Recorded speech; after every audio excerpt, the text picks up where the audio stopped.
twigishe gusenga. Naratevye ndatora sokre yawe hantiri. Sokre yawe iri mu gusenga. Alors twigishe gusenga, gukiza abagwayi tuzoba tubimenye. Twigishe gusenga, kwirukana abadayimoni tuzoba tubimenye. Twigishe gusenga, kugwiza imikate natwe tuzosha tubimenya.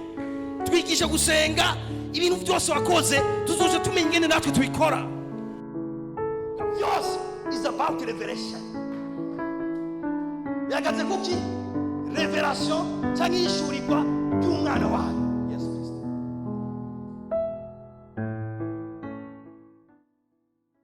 Uyu munsi rero nagomba mere nk'umuntu yinjira ibwina muri iki kintu kugira tugisangire ku by'ukuri kigufasha. Haleluya.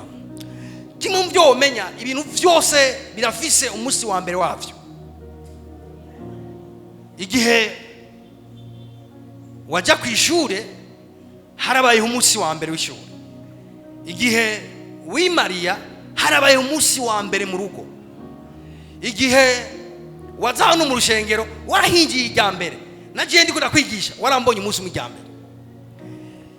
Nakazi umunsi mwaragatangwa ijya mbere. Alors bano Imana hari ibanga rero riri mu bintu muhuye ijya mbere.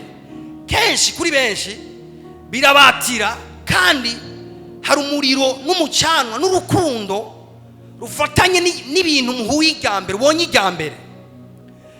Ngaho rero uko umwanya uhagenda umwaka uhaciye, imyaka 2 gahaca, imyaka 3 gahaca, niko ya chaleur wumva mu ntango igenda ipunguka.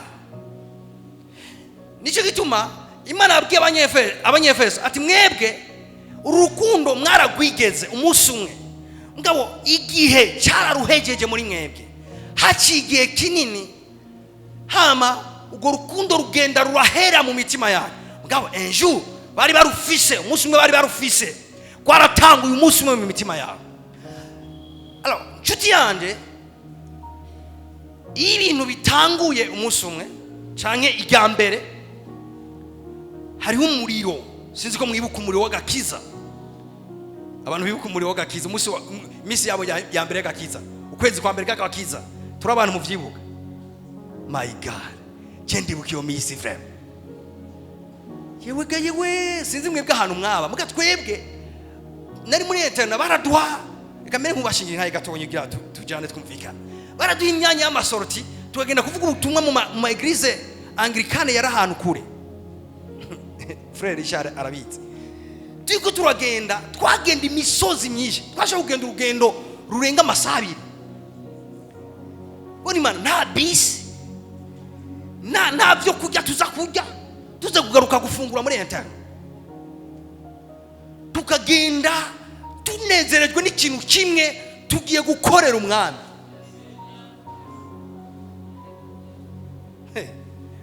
Imodoka nizari bwaze abantu Imana.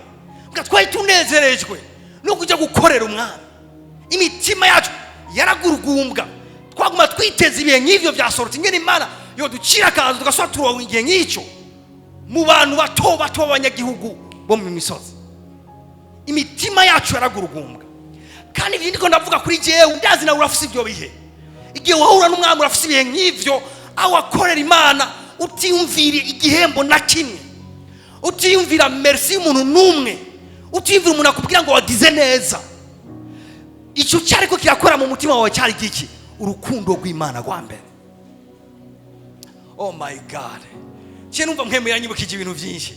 Ndibuka igihe kimwe twari turyamye muri dorotwari. Munyemere ndababwiza ntaye kuyazi bafashe. Twari turyamye muri dorotwari. Hama haza umuyaga, haza imituragaro, haza ibihuhusi, ibintu byinshi biraba. Turyamye ari nka 1h du matin. Hama dutwarira nyiganga. Cyanumva umuhungu mwaravuze ngo ho umuheru urashitse. Babahungu bakozeri mu dorotwari. Numva ndumvise igihoje kwica ndamenya ati nasigaye. Umuheru urabaye. Singiye. Bwati pas possible.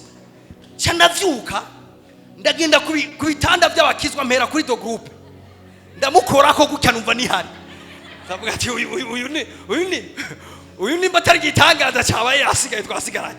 Ndagenda no kubandi nizera bari baramvyaje ubutumwa bwiza. Nkorakora ku bitanda byabo gutya. sanga niho bari. Ndabaza Yesu yaje ambwira ati by'ubikuye ati numvise muri dortoir umuntu avuga ko Yesu yaje nanjye numva ndacyahari sinagenda. Urashaka kuvuga ati pastor wari mu ignorance. Ego nari mu ignorance mugabo umutima wari nyuma yavyo niwo shaka ko wiga. Narumva ko ijuru ikintu cy'agaciro ntotakaza. Narumva ko noheba ibindi vyose mugabo umunsi mwami wacu Yesu Kristo yoza ntazonsige mwisi. Iyo umuntu atawe gutakaza urukundo rwe rwa mbere ijuru itangura gutakaza agaciro kuri we. Agatangura kumva umenga yoronka Scania, yoronka ifuso, yoronka kijya akumva umenga bitanguye kugira agaciro kiwe gusumba kurangiza neza. Umutima utangura kuva kuri essentiel ukaja ku bindi bintu byo ngahamwiza. Ni busudukuru twisi umunsi nkikizwa nta bintu byinshi nari bwamenye ibi muzi navyo narinzi. Nkikizwa dura n'umwige mumwe yanzi ntarakizwa. Turana umukanya bisanzwe atanasabye urusha cyarasoma pa oh la la. Nuvuga ati pasa wari umunyedini navyo narinzi. Narihanye bantu b'Imana. Ndagenda ndafuka maravuga ati Mana mbabarira ndagatakaje we ndagatakaje.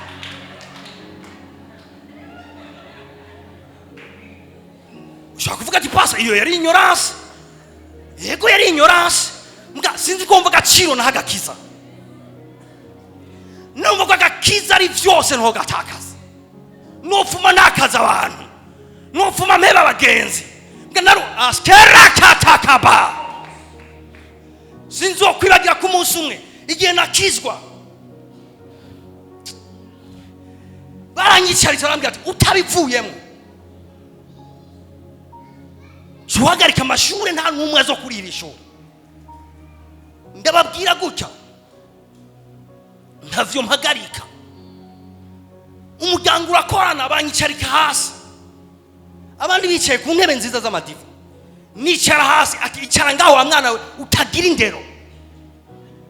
Uramara amaje umuryango. Urabona gukizwa. Gukizwa cyari gituzi ico gihe. Suba ari fiere. Nicara hasi umuryango wose urakorana ndakubitwa amakonferense abiri. Barambaza ati urabihevye cyangwa urabibandanya. Ndababwira ati n'intumwa zarakubiswe mbere zirapfa hama zirabibandanya naje sindabihagarika. Ndiko shaka kukubwira iki hari umuriro n'umucanwa wo mu ntango z'agakiza. Ngomba uno munsi usubira uvyuke mu mutima wawe mu izina ry'Umwami Yesu Kristo. Wadusumbira vyose. Inkoni zasigura iki kugakiza. Inkoni nacu zasigura nkijijwe. Inkoni nacu zasigura kumbya ngo minevare sinzosubira kuyigurira. Ivyo vyasigura iki nkijijwe. Ko numva agakiza gakomeye gusumba amashure yose nzokwiga. Ko numva Yesu amagije gusumba ibindi bintu vyose.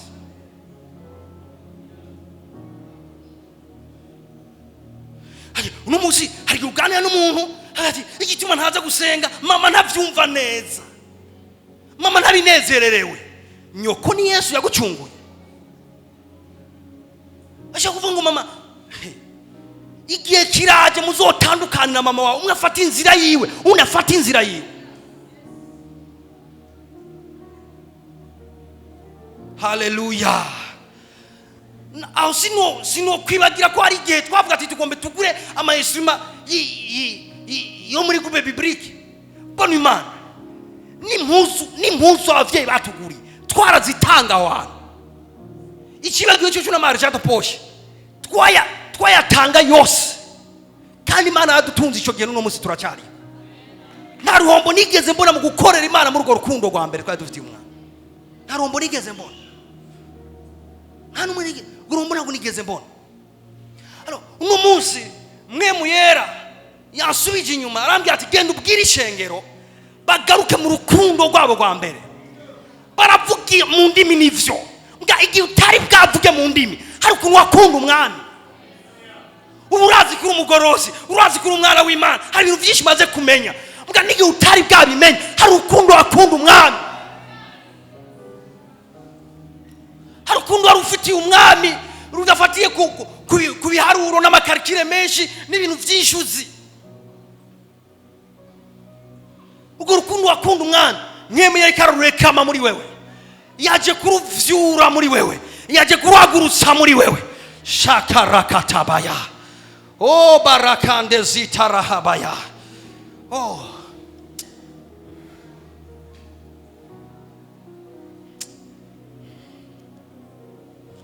Nyemereka nyibutse ibintu byinshi kuri iryo shure twigako. Yari shure sukomva